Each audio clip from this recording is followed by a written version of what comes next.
melainkan memperkeruh. Sama halnya seperti Yusuf Kala.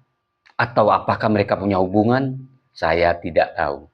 Kalau api terus disiram bensin, lalu kita menyalahkan orang yang tidak memadamkannya menurut semau kita, apakah itu adil, Pak Peter? Atau itu justru cara halus untuk mengalihkan sumber masalah? Dan yang lebih aneh lagi, dalam narasi Peter, seolah-olah ada dua pilihan. Jika palsu, dimaklumi. Jika asli, tapi tidak ditunjukkan, itu kejam. Hai, ini logika apa?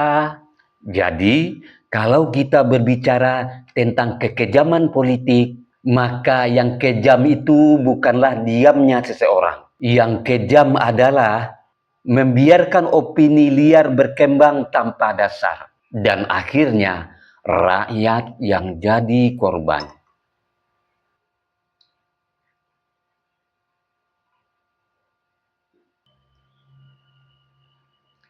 Kalau ijazah palsu dimaklumi, tapi kalau asli dan tidak ditunjukkan, itu kejam. Maaf, ini bukanlah logika bijak. Ini logika yang justru membingungkan rakyat. Sebelum saya lanjutkan, dengarkan postingan dari Peter Franz Gonta, seorang pengusaha Indonesia, pelopor televisi komersial, dan juga musisi jazz, dan ia juga pernah menjabat menjadi dubes untuk Polandia. Sekarang saya bacakan ya.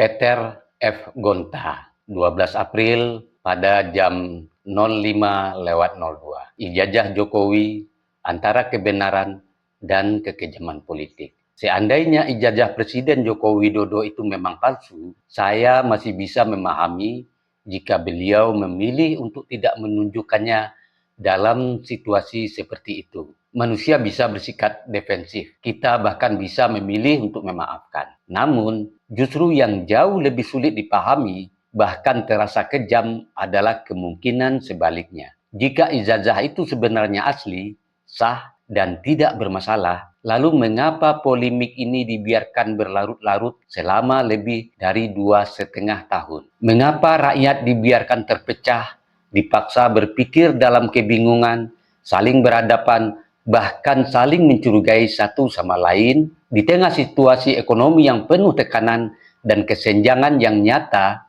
Energi bangsa seharusnya difokuskan pada hal-hal produktif, membangun, bekerja, dan mencari solusi, bukan habis untuk mengurusi sebuah polemik yang sebenarnya bisa diselesaikan secara sederhana. Disitulah letak kekejamannya, bukan pada benar atau salahnya ijazah itu semata, tetapi pada dampak sosial yang ditimbulkan, perpecahan, kelelahan publik, dan pembelokan perhatian dari persoalan yang jauh lebih mendesak. Jika ijazah itu palsu, saya bisa mengerti reaksi manusia untuk bertahan.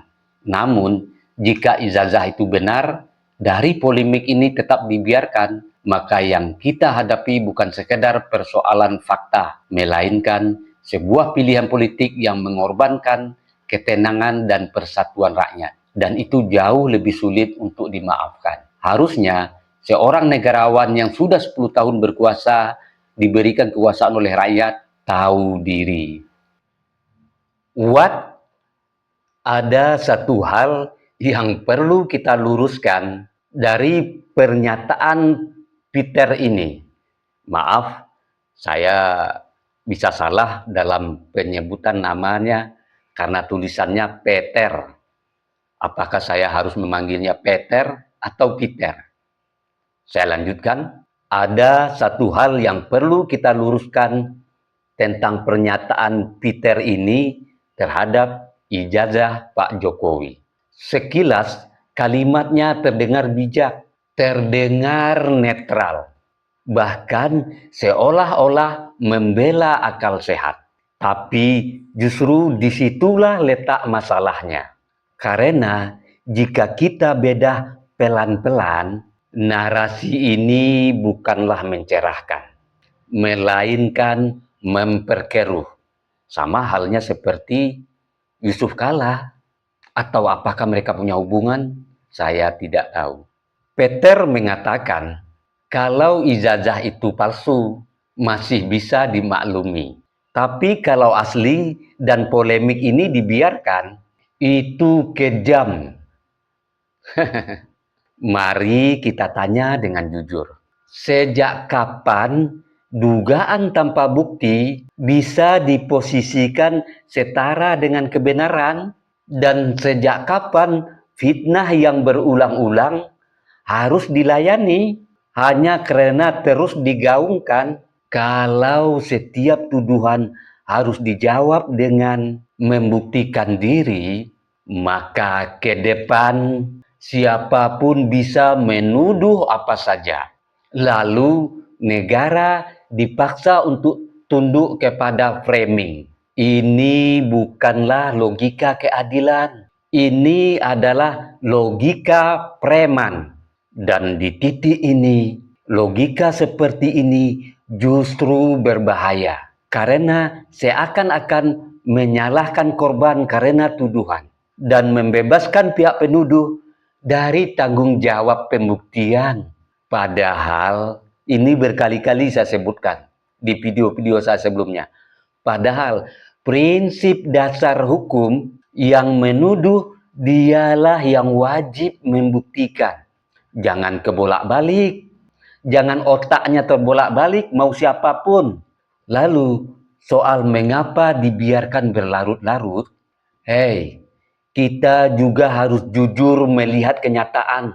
Apakah ini benar-benar dibiarkan atau justru memang ada pihak-pihak yang sengaja selalu menghidupkan isu ini, menggorengnya dan mengulangnya agar tetap menjadi bahan gaduh politik.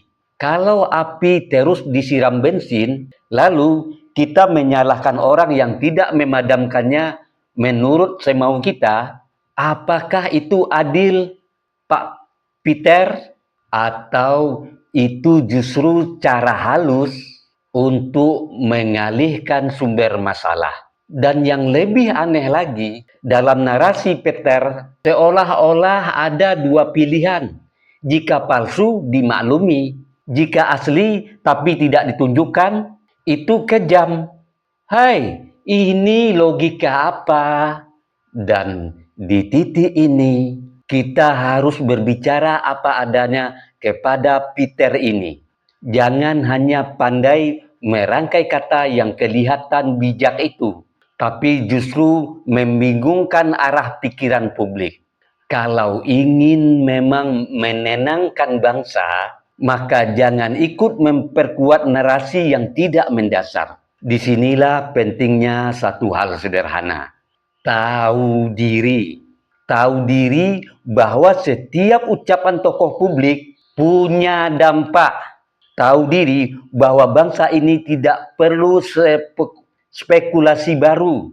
Tahu diri yang dibutuhkan rakyat adalah kejernihan. Karena kalau tidak tahu diri, maka tanpa sadar kita ikut menjadi bagian dari masalah itu sendiri. Sejak kapan kebenaran harus tunduk pada tuntutan orang yang tidak percaya? Kalau hari ini ijazah itu ditunjukkan, besok apa lagi? Akan ada tuduhan baru, akan ada permintaan baru. Mari Peter, kamu lihat ke belakang. Ketika yang ini tidak terbukti, berpindah ke yang ini. Lihat soal kasus ijazah ini selama ini ke belakang. Dan ingat, soal ijazah ini, tujuan utamanya bukanlah mencari kebenaran, tapi menjaga kecurigaan agar tetap hidup. Dan disinilah kita harus jernih, bahwa yang membuat bangsa ini lelah bukan karena satu dokumen yang tidak ditunjukkan, tetapi karena ada pihak-pihak yang terus mengulang tuduhan tanpa akhir. Jadi, kalau kita berbicara tentang kekejaman politik, maka yang kejam itu bukanlah diamnya seseorang. Yang kejam adalah membiarkan opini liar berkembang tanpa dasar, dan akhirnya rakyat yang jadi korban. Sebelum saya akhiri, duhai Peter yang terhormat dan yang lainnya, dengarkan gurindam ini. Berkata halus, berbalut nalar, namun isinya kaburkan benar. Jika tuduhan menjadi sandaran, maka rusaklah akal dan keadilan. Saya Beni Budaya.